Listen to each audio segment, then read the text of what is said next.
regardless of the mistaken listing in the cable news guide, the cable TV guide, I wanted to point out to you people, I will not be committing suicide live on the program tonight. Well, at least not physically and visibly. One man used to have a dog sled team, but realized that having routine thinking made it redundant. A dad said to the lad, "Let's play a game. Tell me, what's the one thing you can never starve to death?" How man's artistic world most often works. Hormones hurt and tell neurons to sing the blues. One guy asked, "What's better than becoming more conscious?" And answers, "Knowing someone who is." He said that his original version was, "What's easier than becoming more conscious?" but says even fewer people like that one. I assume he's engaging in a bit of irony. Or am I giving him too much credit? In another solar system resides the belief that just before you die, if you smile real big, you'll go out happy. But there's also a counter belief that says if you struggle real hard just as you're expiring, that you'll go away even happier. A strange legend has it that one creature from this cosmic area left and landed on another world and got the beings there to apply this idea to the relationship of their thinking and physical maturity. And please don't ask which other world this might have been that he landed on. One recent night, as he was close to dozing off, a man lay in thought. If it's hard for a proficient pole vaulter to ever take up weightlifting, then consider the difficulty in ever coaxing a car to try it on 3 wheels, or prompting a train to take it to the runway. This whole area of reflection seemed to cause him great gripping discomfort and frustration, so his mind quickly leapt in and soothed, There, now you just calm down and go to sleep." Gang definitions. Sanity, normalcy, acceptable, and the like. The ability not to think outside the ordinary limits. And the viewer writes, after careful study of things you've talked about, shouldn't there be like a middle, an interim term for an area somewhere between thinking and consciousness? Quite so, sir, and evidently you were not about when I present the concept of neuralizing, the art of noticing something without describing it. A traveling psychologist came to the village, promoting his approach of, and I'm quoting, "Hey, let's all feel good about ourselves." And when the king heard this, he said, "Hey, let's don't." And the people didn't. In one kingdom, a.k.a. one guy's own body, a foreign spirit came to visit, and after looking things over from the bottom of the commoners to the top of the royalty, it scratched his head and said, "Well, just who is in charge here anyway?"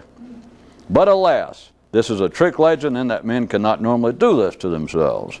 Oh, they can dream about it, write about it, and discuss it until the cows join the merchant marines. But see, to actually do it requires what was mentioned at the very beginning of the tale, an extrinsic force, a position of awareness not native to ordinary consciousness. And without this, the trick's on you, and the king stays the king. One man hit himself so hard in the back of the head that he could no longer look behind him. One day, the big guy and the snake were sitting around talking, and the former said to the latter, "Now that pair I created down the garden can think, and now that you done about figured out what's really going on around here, if you want to, I'm going to let you go down there and try to explain it to them." And contrary to the big guy's expectation of the snake's enthusiastic reaction, the scaly one just sat for a while, looking thoughtful, and finally replied, "This is a gag, right? You're just trying to get me to go down there and end up doing a cheap imitation of some landlocked mystic, right?" And the big guy was forced to slap him on the back and have a good laugh. Hey, boys and girls, genes may joke, but they don't play. Hey. A fresh look at the scorekeeping of reality. Criminals don't kill people, statistics do.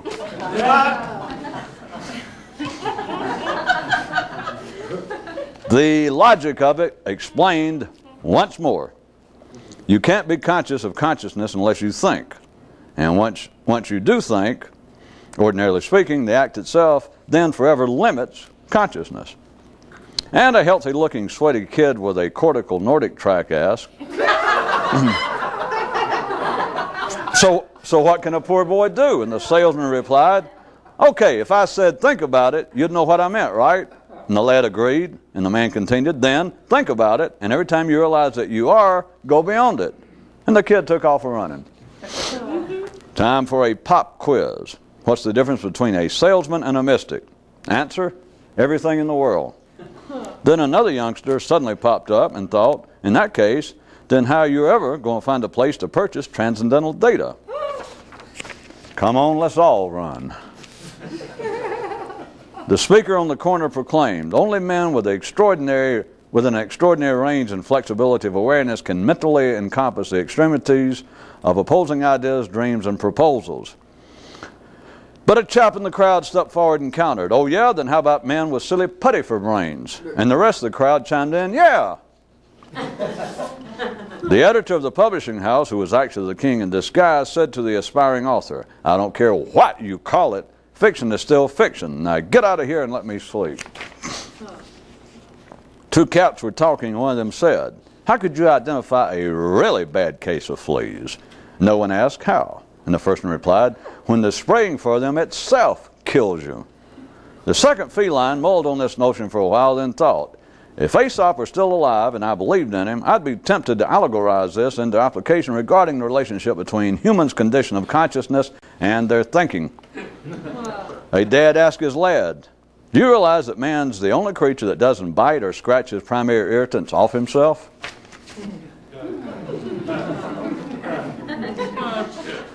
Our public service announcement for the what night? Dear viewers, lest you get misled by what I say, do be aware that humanity is not stupid. Everybody knows full well what's going on. It's just that everyone else is too polite to say anything about it. Thanks for your attention and have a pleasant trip. And following this brief commercial break, we'll return with the story of how life once had local conditions called everyone on the planet together for what was announced to be a very important meeting, and when everyone arrived and settled down, they were told it was all a joke. So stay tuned and we'll be right back. The head of the physics department at the University of Hamburg has revealed that on several occasions he has been visited by an extraterrestrial UFP, an unidentified flying psychiatrist, who has disclosed to him the fact that seriousness is caused by fear. A sure way to spot prevailing collective and thus vacuous thinking is that it is always respectable. Yeah. Seen from a proper distance, the overall parade of man is going somewhere and appears to be orderly.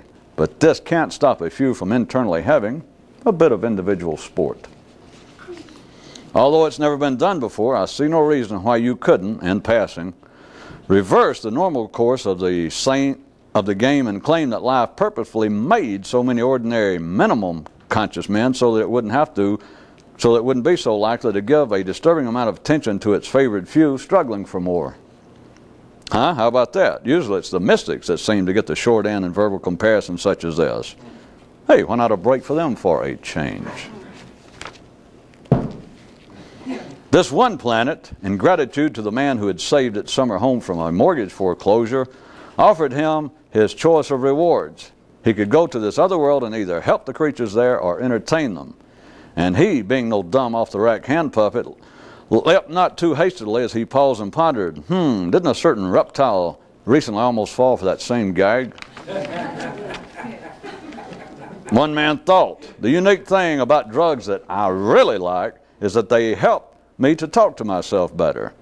And his normal neural juices said, hey, what the hell you think I've been doing for you all these years? Teaching you how to make money at home in your spare time stuffing envelopes? To believe at the ordinary level that others know more than you is simply to continue your support of cannibalism. How life keeps the local talent show going. It makes it so that most everyone with a guitar, paintbrush, or word processor who doesn't feel so hot can make others temporarily feel likewise. And with that particular kind of delight singular to humans, several people began leaping about and squealing, We just love it when we hate it. Some mental pathology. A Rembrandt deceased does not dance with the angels, but with the anti-Rembrandt. Same as with your frontal lobes. The civilized growth of man is important only to one person, Earth. And lo, and ho, the day came when the man to himself decided conclusively, I will either discover the great truth and awaken to a new state of consciousness, or else I will kill myself. And his self's potential younger brother replied, so what's the difference? And no viewer asked for a repeat of this story. Today's inspirational thought from a quasi-UFO. To be a humanitarian, you first got to be better than your run-of-the-mill human. If nothing else, it helps keep down the number of unnecessary charities. Daddy, Hubert Clausen, that kid who lives over by the track, says there ain't no synonym for oxymoron. Why, son, chuckle, chuckle, you just go right back and you tell little Hubert, ask little Hubert if he's ever heard the word unnecessary.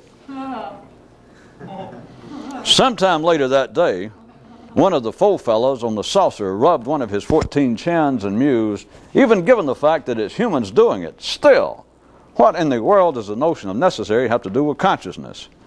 Which is where all of this particular story got started. And once again, boys and girls, an example of why all normally perceived extraterrestrials are imaginary, just the kind the ordinary prefer. One city reveler confides that the way he tells he had a real fun time over the weekend is when he wakes up on Monday morning and finds his head caked in blood, his car covered in dents, his bed full of strangers, and his hair won't lay down for a spit. In a land of metaphor, a man's consciousness might make similar observations regarding matters not necessarily so physical.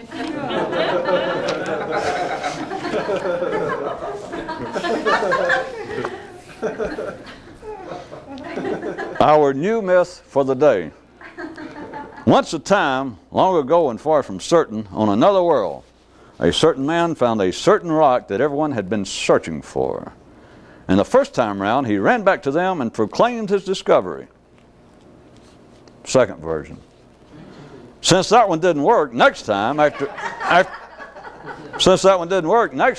he found that certain rock everybody had been searching for, he casually wandered back into town and metaphorically revealed his find. Third edition. Based on the striking failure of his previous successes, this time round, after making the miraculous discovery, he didn't say nothing. But pretty soon, a large number of very important and intelligent people began to look him up and intently question him about anything out of the ordinary of which he might somehow be aware. Fourth version. I assume that you immediately recognize that last one for the bullshit that it is.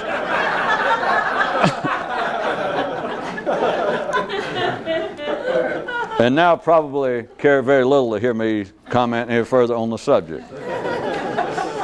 Well, boo-hoo. Super all-around update. The thing most serious can't be presented seriously. Lesser update. How can you tell that someone's lying? They use a lot of modifiers. One man presents this allegory for people who are afraid of allegories.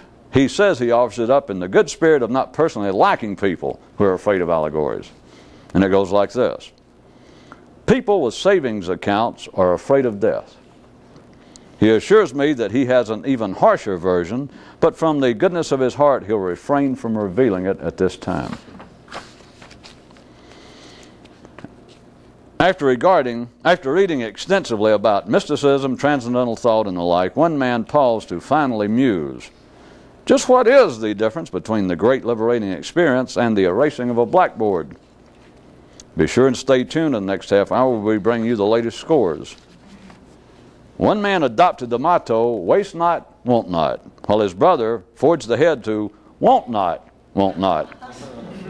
And life has requested that I not offer up offer you any potentially personal commentary on this matter at the present time. The crude don't care much for allegories. The more sophisticated do, but not for what they actually represent. This leaves it to those other few who understand the biological purpose of words to keep writing them and then trashing them. And now for tonight's reading from the New Intelligence Book of Important Historical Quips and Dialogues, page 222, upper left column.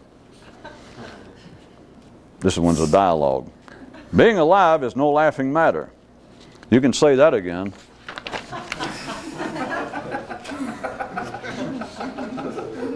Most unexpectedly, a certain man appeared, advertising himself and his services as the Mighty Z, he who takes the mystery out of mysticism.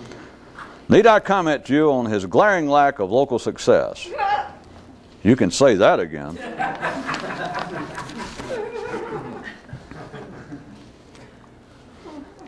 If you recall from last time,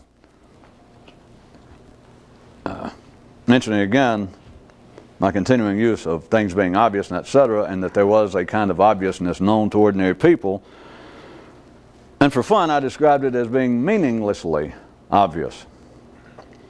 And I've pulled an example right hot from the day's press.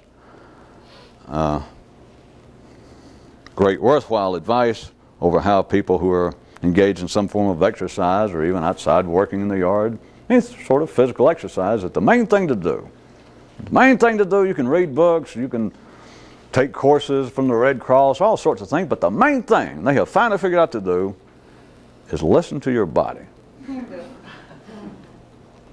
And if you recall, we went through enough songs and dances that most of you finally gave some sort of passing sarcastic yup, like when I managed to show it up for the asinine, dunderheaded, irrelevant, simply that, what kind of idiot, what kind of person would not listen to their body other than someone about to die anyway?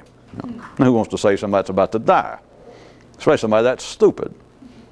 Not my comment, I'll leave it, life's the one that decides that. In other words, it's who is not going to listen to their body? But now let's pick it up and point out that it's not simply that ordinary people are stupid in that sense. Everyone take that comment, or we can, if we had a newspaper, use your own brain. Comments you heard all day. It's not that people are just stupid.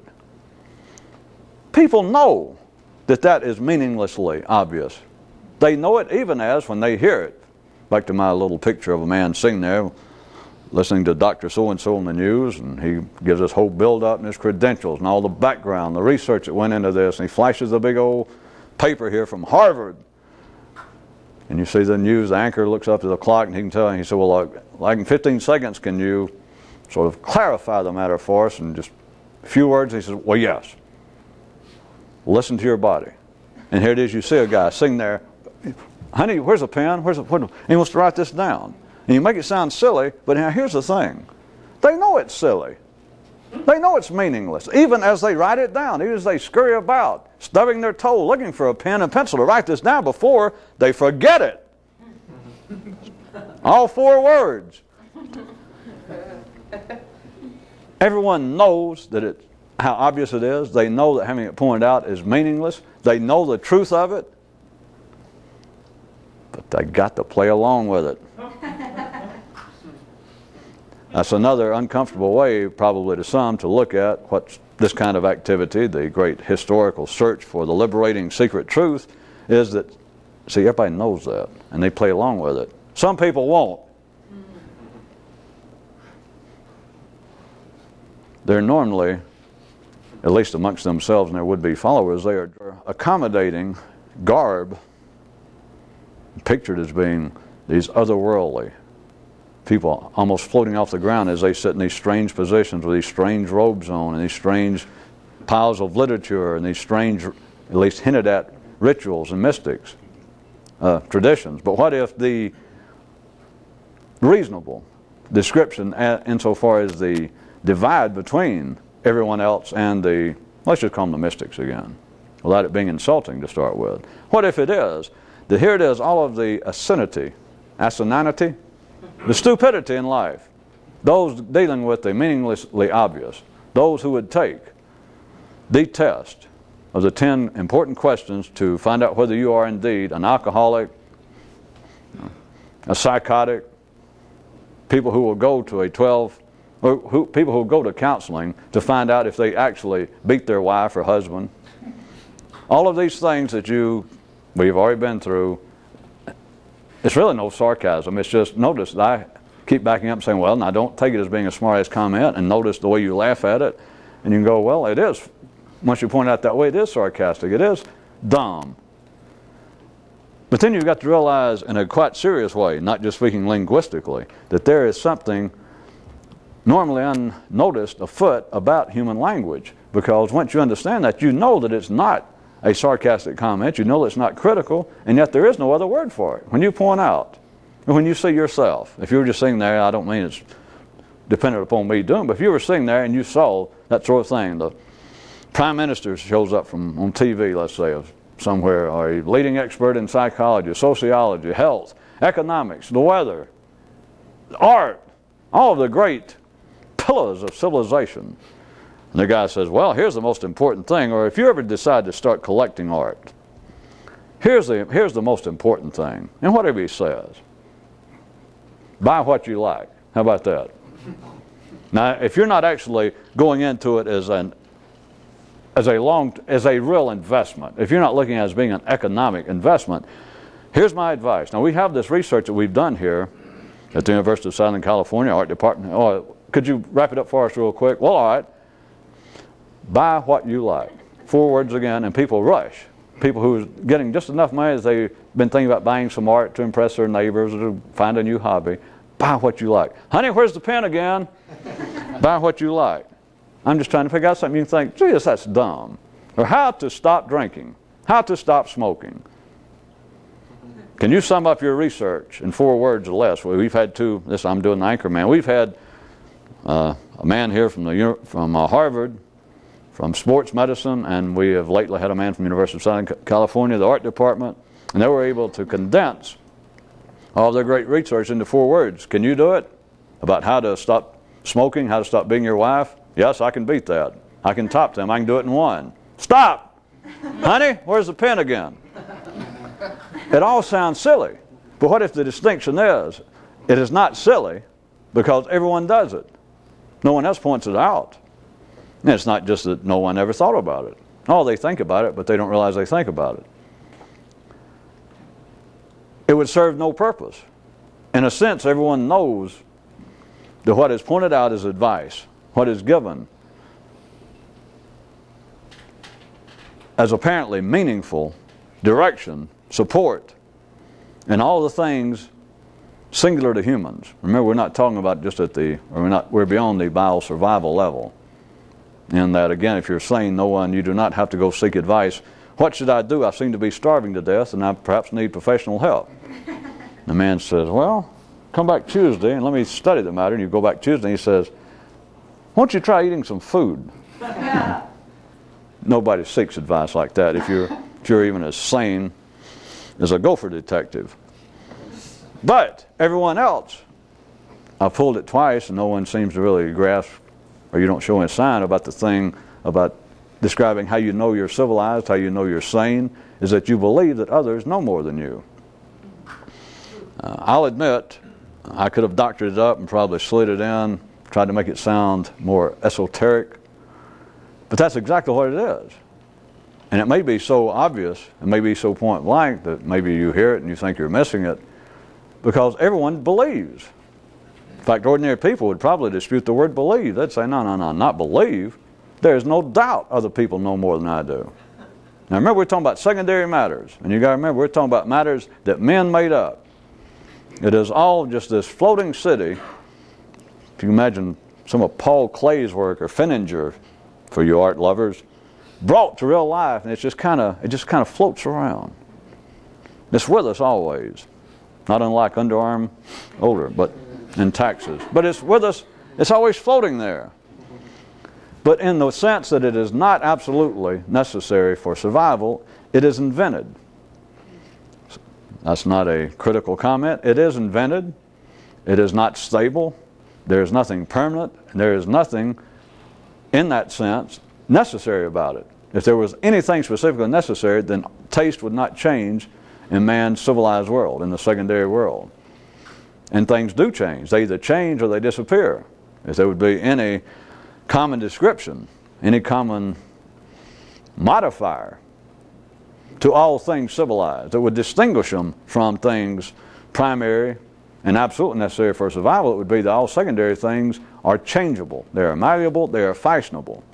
It's not an attack, that is a reasonable description. It is a basic description. You could make fun of fashion, for instance. Ha ha ha. That's not the same as clothing. That's not the same as staying warm, of course. Fashion does change. And people can sit around, some old sore head that can't afford a new suit, can't afford to dress as sharp as the rest of us. He can sit around and make fun of changing fashion. Like, boy, look at women. Look how dumb they are. Just because some old guy that walks funny from Paris says, well, this year the skirts have got to be longer than the ones you bought for me last year. And they go buy them. Boy, are they idiots. Honey, where's that thin tie? Well, I can't wear these big old fat ones anymore this year. You can make fun and like, boy, how ridiculous. Well, sure, in that sense it's ridiculous. Of saying, well, how come women don't find the right skirt length and stick with it? If they did, fashion would die. That's the same old story. Well, boy, whatever happened to good music? I mean, they might as well quit making records since the Beatles, says some guy 40 years old. He just says, it's just ruined. It's just dead. How come they found it? They finally got it right. Why do they keep playing that kind of stuff? So in that sense, what I want you to understand is civilization itself, there is no permanency. And therefore, once you see it and you realize it's not a critical comment of any kind, that it is a, if you want to look at it, is a favorable, positive understanding of what the civilized world is. For it to breathe, it must change. If it does not change, and some things do not change, and they disappear. They become a footnote in history. But generally, those things that have ever been called civilized are still with us in one form or the other. If you just want to take the Western view and look back at, say, Greek history, or that everything that was of any civilized interest in one form or the other is still here. But not in the same form. Or sometimes it is the same form, but they call it something else, and the merry-go-round goes round and round. So then the idea that when I say that that's a sign you're civilized, the inference being that you're sort of clouded in your thinking. Yeah. You're somewhat, how shall I put it, besides stupid. How about stupid and dunderheaded, thick-headed? You are not engaged in any sort of personally expansive effort in your own consciousness if you do not see that no one else knows any more about anything than you do in the secondary world. It's not because they're stupid. If there'd be anything worthy or anyone worthy of the name stupid, would be the person who thinks, well, I'm going to consult an expert. Well, what's the problem? Well, I seem to have some, well, they're just kind of personal psychological problem. You got to think about it. Now, you do understand the civilized world. That is absolutely necessary. If your mother, father, brother, your best friend says they have psychological problems, and especially if their eyes start getting big and they begin to get twitches and they live close to you, encourage them to go seek help. Front them the money to buy some Prozac or whatever, Valium or whatever it is. You know, calm down or at least move away from them. So it's not that. But now think about it, other than that, other than encouraging your friends and family. Now think about it if it was you, someone who had just a modicum of understanding of what life's about, that they found themselves telling someone, I think I'm going to have to go and seek some help. And the other person doesn't know what. They don't know whether the transmission fell out of your car, something important. Well, something important, or your CD player is inoperative, something important. And they go, well, I seem to have these personal psychological problems. Now let's stop a second. Now we're not talking about ordinary people. You have personal problems. Who should you consult with?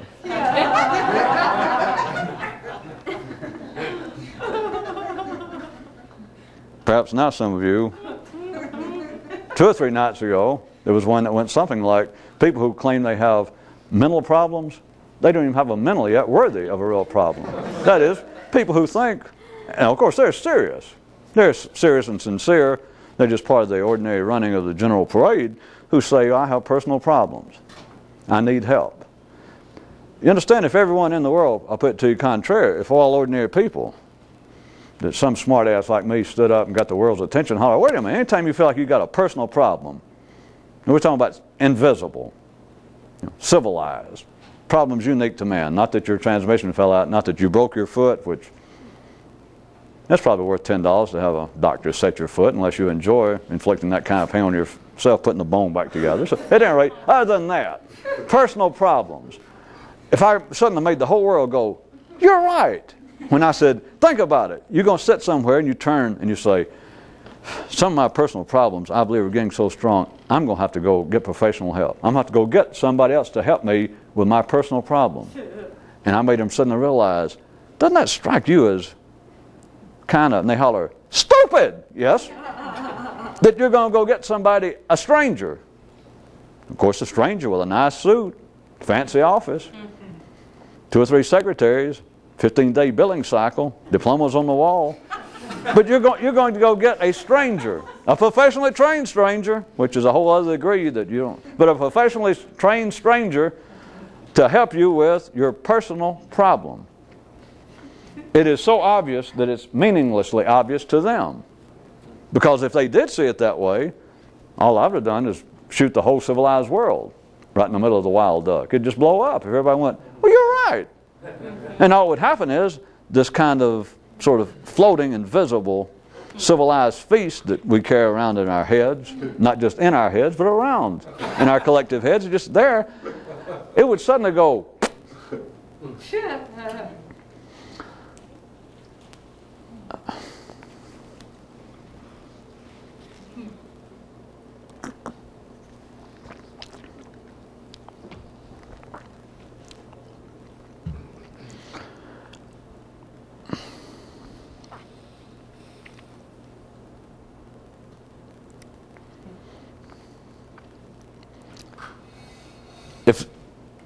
If you were to try and compare what is I'm referring to now as the ordinarily, the meaninglessly obvious, that people take as being serious advice, take as being insight, as being the proper payoff for some great scientific, academic study of some sort, but this kind of the example like listen to your body, that is, it's just in an area that once you see it that way, it's in an area that is beyond the mental positioning of ordinary minds. They just never think about it that way. But still, in the sense, everyone knows it's true, and it's like they have to play along. But to compare that to, let's say, a neural rebel's idea of the obvious, or his response, his final word to this sort of thing in life that is meaninglessly obvious. Also note, the meaninglessly obvious is not something laying around. You don't stumble over it. A human has to present it. Because there is no such thing as a meaninglessly obvious except in the civilized world. That is, it is extracted from the same kind of concocted world floating around. Because in the survival, the bio-survival world, there is nothing meaningless. So don't even worry about the meaninglessly obvious. There's nothing meaningless. It is only in the civilized world, it is only in the intellectual world of man that there's anything that is meaninglessly obvious. So if you wanted to look at it this way, you could say that someone who understood it more, their final word toward it, once you saw it, their final response to that kind of meaninglessly obvious statement would be to laugh. Of course, you'd never say it, but your approach would be, you're starving me and wasting my damn time. Which it is. Notice I did say silently, because you certainly wouldn't be critiquing life, and you would not be standing up and talking to the television set or a doctor and saying, well, you're just pointing out the obvious. That's why I say if you understood it.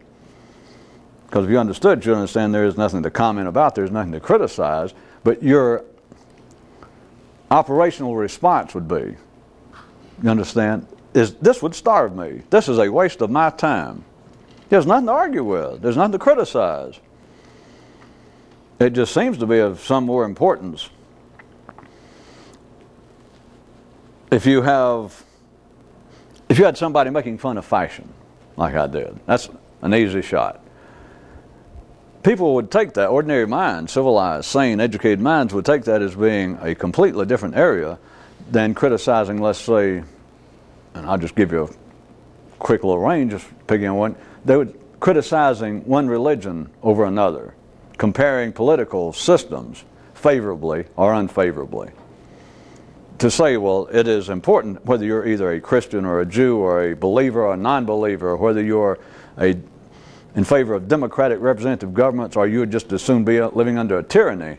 I mean, those sorts of choices are not at the same level as whether the skirts are going up an inch this year or down an inch, whereas it's exactly the same. Once you understand it. It's no better, it's no worse, they are exactly the same. It is not going to stay stable, and there is no definitive, objective standard in anything that's pointing out as being obvious. It's meaningless. You understand? That if you understand anything, it's not meaningless verbally for this man to say, listen to your body. Because hell, any of us can jump up and go, well, that's not meaningless. You should listen to your body. You could go out in the yard. You don't have to be running. You're out in the yard working on a hot summer's day, and you begin to get chills. And you realize it's the middle of summer. It's 12 o'clock. And you go along a little bit further, and you're actually getting cold. And you're getting dizzy. Your body might be trying to tell you something. So you can say, well, yes, it is meaningful. Well, yes, meaningful if you're a dunderhead. I'm sorry. You know I'm just being cute. If you're ordinary. Even if an ordinary person wouldn't go that far. At least some of you actually get distracted and want to internally go, well, nobody's that dumb, no ordinary person. In a sense, you're right, they're not. But back to the origins of my story, a man first hears this, listen to your body, and he treats it very seriously. Well, let me write that down. Or, by God, that's good advice. He knows it's good advice. Again, if he's just a sane, ordinary person, he knew that all friggin' ready. What kind of idiot doesn't know that? That if you're talking about just getting by in life, that you don't have suicidal tendencies, you're an ordinary, sane person trying to live out your days, who is not going to listen to their body? Nobody. So everyone knows that's true. Now do you understand why I call it the meaninglessly obvious? Except it's not. It's treated as a continuing, a never-ending series of important, semi-important, a little more important pronouncements, declarations, discoveries, except they all come from this floating fog, this place that is basically irrelevancy, that will not keep you alive physically. And therefore, no matter what goes on up there, again, if you're sane enough not to get caught up in it, which is one of the definitions of sanity, is it doesn't matter. You know it doesn't matter to your life whether women's skirts go up this year or down. It's going to have no effect, again, one more time, if you're sane, just ordinary sane. It has no effect upon your life expectancy. It has no effect on your lifestyle. It has no effect on you personally. But it seems to be a different story when you start saying, but what if the Serbs absolutely overrun all of the former Yugoslavia? What if communism does, even under another name, make a comeback in Eastern Europe? According to how you're wired up for a hobby, you can go, ooh. Ooh, what?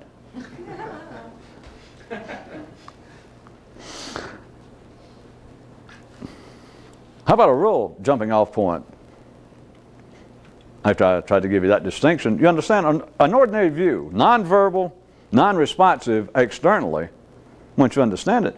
But your operational view toward all of this would be, if I got involved with that, I would starve myself to death, because all of it at the ordinary level is intellectual nourishment to ordinary minds. But they just keep, for those of you who don't understand why I keep bringing up cannibalism, it keeps eating itself. To believe that there is something important going on in the civilized world, and to believe there is, ordinary people always believe there's something important going on, it sure ain't here, that is, it's somewhere else. Therefore, that's why I keep up. That's why I read papers, the news, belong to 3 Book of the Month clubs. I mean, by God, I like to know what's going on. Once you understand what's going on, you understand this. There ain't nothing going on. I mean, there's nothing going on that will nourish a man who wants to go somewhere. Now, if you're satisfied to stay in lockstep for the next 20, 30, 40 years and end up wherever the parade would have been anyway, with or without you, you're right there with it. Believing, well, I'm marching along. You don't even have to march along. You can quit marching and everybody's close enough, they'll carry you. The friction of shoulders, you can just kind of be moving your legs, you understand, be above the ground. That's what part of being a herd's about. Not just physically, you understand, intellectually. You don't have to think. Well, yes, I do. Sorry I mentioned it. All right, you better watch it from now on. You don't know who you're fooling with. Lesson well taken. Those of you not listening, I was doing 2 parts. Because sometimes when I do that, I wonder, would the ordinary person hearing this think, I've lost my mind, or they think that they've lost theirs? Like, what the hell was that? Playing both parts. That's why I get the big money. I can do both lobes simultaneously.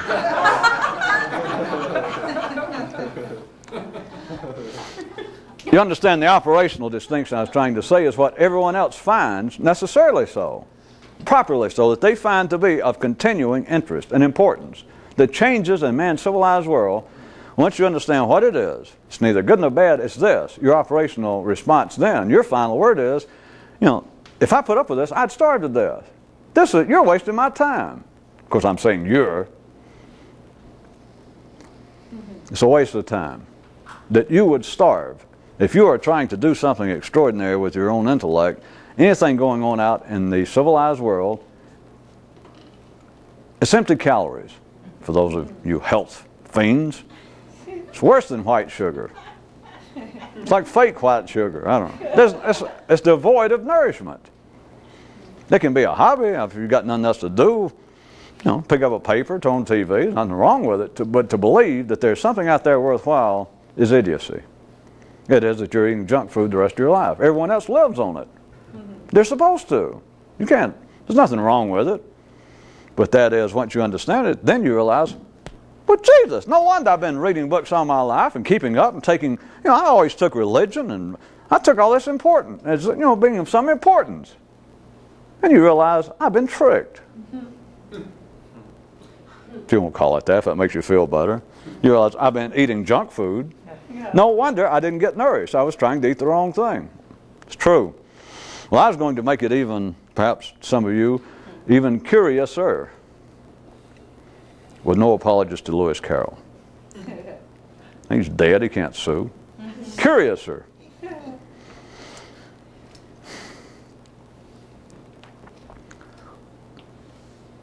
When it comes to dealing with the meaninglessly obvious, it's also tied to, do you recall I was pointing out that only that which is unrealized is of any value. It has to be anything you've already thought, anything you have already understood, anything you've already heard, anything you've already felt. If you're attempting to nourish yourself beyond the normal tempo, speed, and duration necessary to march along here with everyone else for 20 or 30 more years,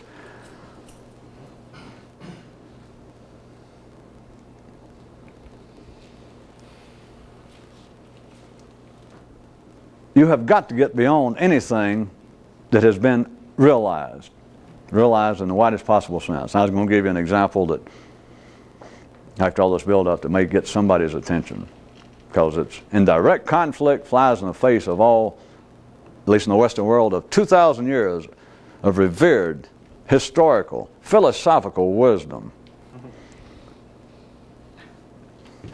Do you realize it is the examined life that's not worth living?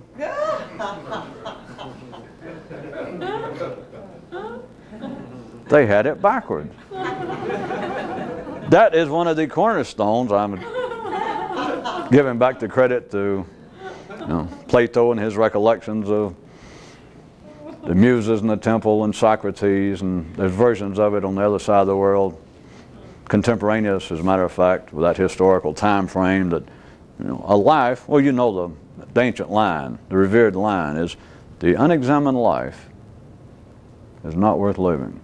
Now that is a decent cornerstone, literally, of civilization on any corner of this planet.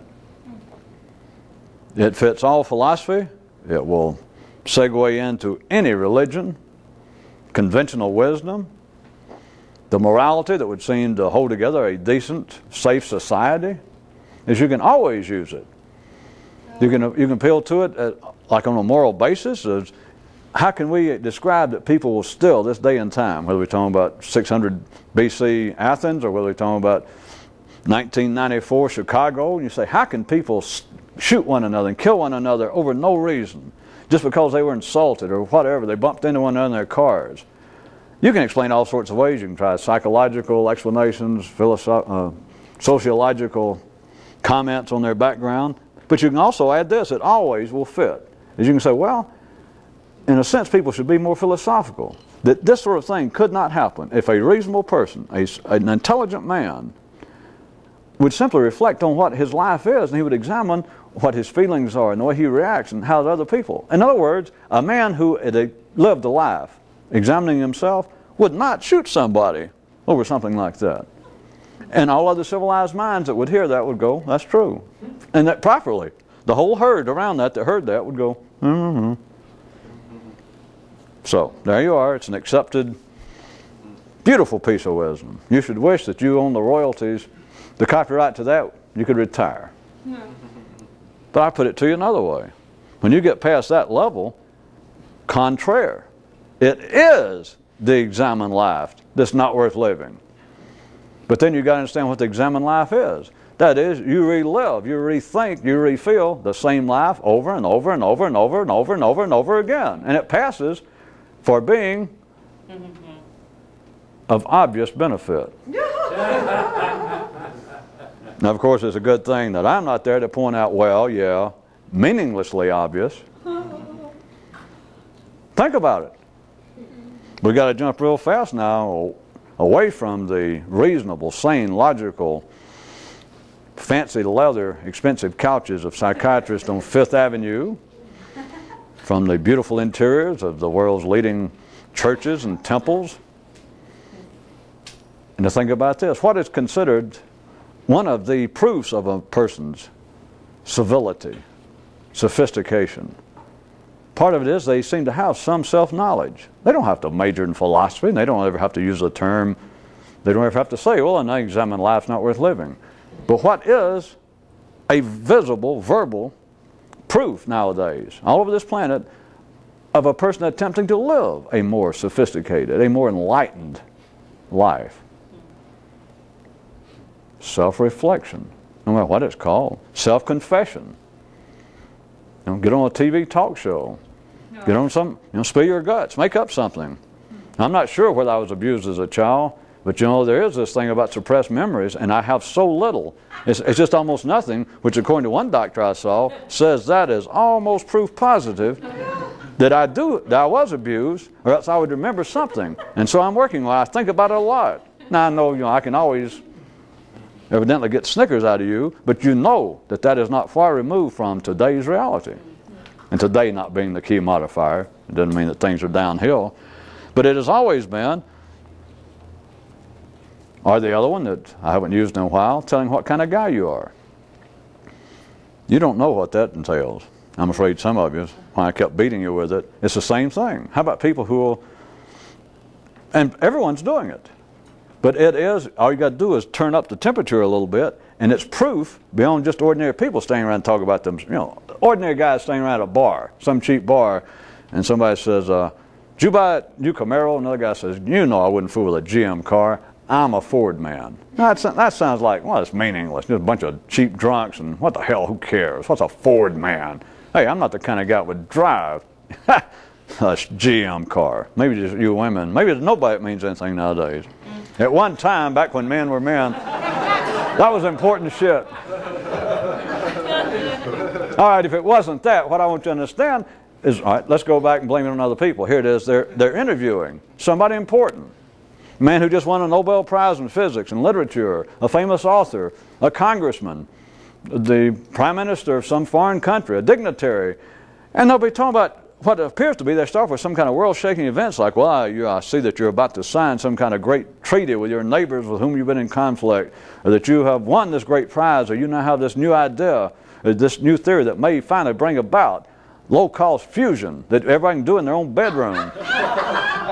And he says yes. And they'll talk for a few minutes. You understand, it starts out, and it appears to be at the very higher echelons of civilized man's life. But you know this. It won't be but 2 or 3 questions an interviewer. No matter, the interviewer himself seems to be important to start with. And he'll say, well, now, a little bit about you. Let's see now. Born in Boston. Suddenly got, yeah. Undergraduate at Exeter, yeah. And then on to Princeton, yeah. And you married who? I married so-and-so, and children. You understand? He goes on, you're just used to it. And he's telling what kind of guy he is. There's nothing wrong with it. I mean, if that's what you like. But that is not nourishing. And what it's doing, it gives the appearance. If you ask him, if I jumped in, I know this gets a little tricky. Tricky my ass. There sits this man, sane, famous, rich, respected. And suddenly he's going, I married so-and-so. And the other guy encouraged him a little bit. But then you had a little problem when your first tenure job. Yeah, well, they let me go at Princeton. They didn't renew my tenure the first year. Oh, and it's going on and on. And if I jumped in suddenly and I tried to point out to the guy, just so that you try to get the point, jump into this world famous person. I go, don't you feel funny sitting here all dressed up? You got Nobel Prize, you got this and that, and you're standing there babbling and telling about the time you thought you got a dislocated hip or you had hemorrhoids so bad that you couldn't teach for a year.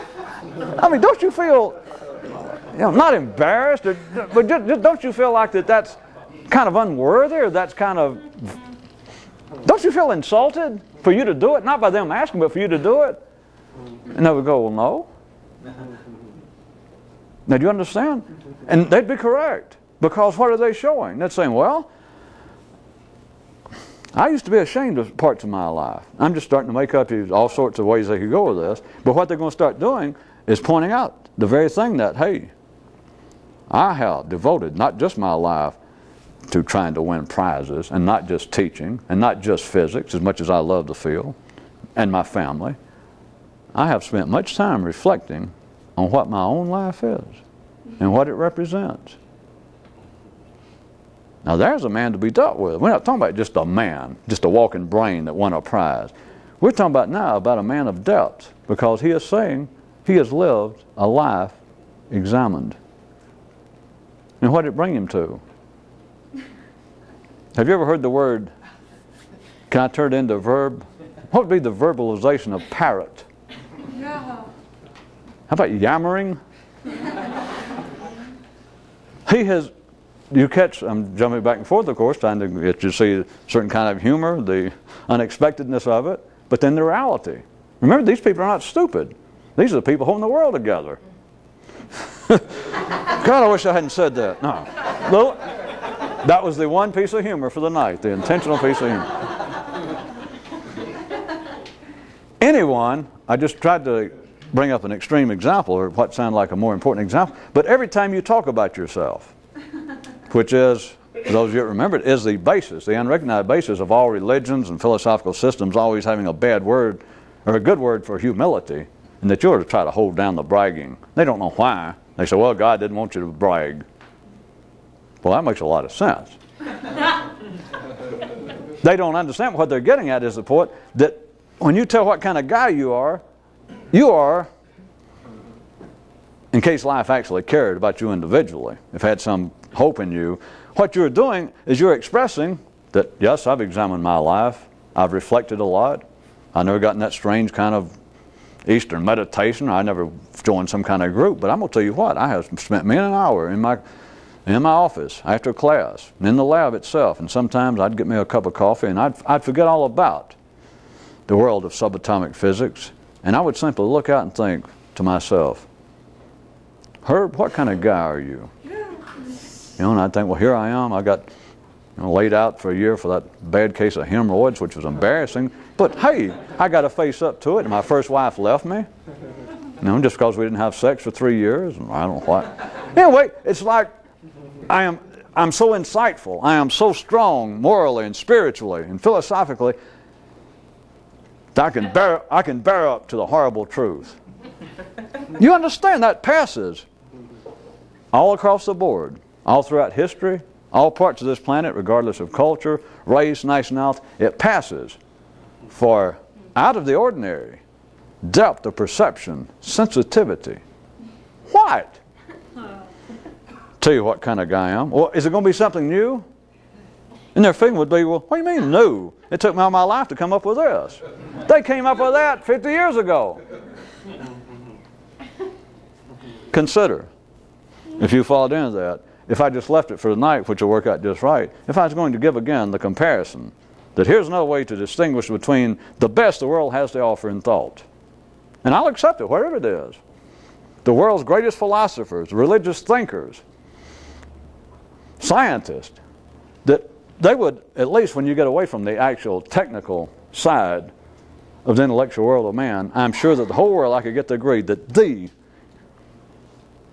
probably supreme example of man's wisdom is summed up in saying, the unexamined life is not worth living. And that carries such a punch. Doesn't matter how rich you are, how famous, which may be all right, but you know, you're not going to die happy, satisfied. To any degree, you're not going to be internally. Your soul will not be in any way nourished because, you know, if all you did was live for money and fame and an unexamined life is not worth living. There it is. Let's say that is the best the world has to offer up to this point. I got the mystics version. The examined life is not worth living. Now, one of the two ain't right. I will not ask for a vote from the world. Of course, I could give a footnote to this one, an asterisk, which you should know already. The examined life is worth living. Except you examined it and knew what it was, you know, when you were about 12. You knew it like that.